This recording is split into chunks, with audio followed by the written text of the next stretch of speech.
దగ్గుబాటి కుటుంబానికి తెలుగు చలనచిత్ర పరిశ్రమలో ఒక ముఖ్యమైన వారసత్వం ఉంది. జాతిపిత దగ్గుబాటి రామానాయుడు అనేక విజయవంతమైన చిత్రాలను నిర్మించడం ద్వారా సినిమా మొగల్గా స్థిరపడ్డారు. ఆయన అడుగుజాడల్లో సురేష్ బాబు నిర్మాతగా ముద్ర వేశారు. వెంకటేష్, రానా మరియు అభిరామ్ టాలీవుడ్లో నటులుగా తమ సముచిత స్థానాన్ని ఏర్పరచుకున్నారు. అయితే కొన్నేళ్ల క్రితం హైదరాబాద్లోని ఫిల్మ్ నగర్లోని తమ భూమిలో ఉన్న డెక్కన్ కిచెన్ అనే హోటల్ కూల్చివేతతో ఆ కుటుంబం చట్టపరమైన వివాదంలో చిక్కుకుంది.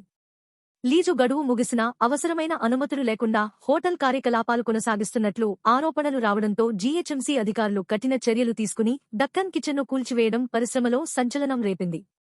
ఈ నేపథ్యంలో కూల్చివేసిన హోటల్ యజమాని నందకుమార్ తనకు న్యాయం చేయాలని కోరుతూ తెలంగాణ హైకోర్టును ఆశ్రయించారు.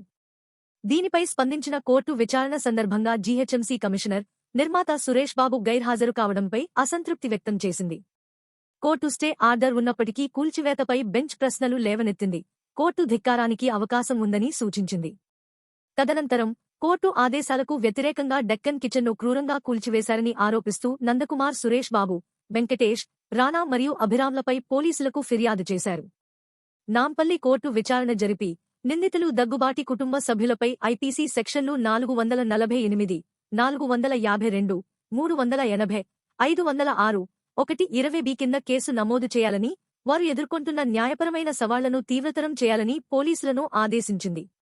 ఈ తీర్పు టాలీవుడ్లో షాక్వేవ్లను పంపింది. ఒకప్పుడు ఆరాధించే దగ్గుబాటి కుటుంబం పరిశ్రమలో తమ ప్రతిష్టకు చాలా దూర ప్రభావాలను కలిగించే చట్టపరమైన తుఫానులో చిక్కుకుంది. మరిన్ని అప్డేట్లను చూసినందుకు ధన్యవాదాలు. దయచేసి నా ఛానల్ని సబ్స్క్రైబ్ చేయండి.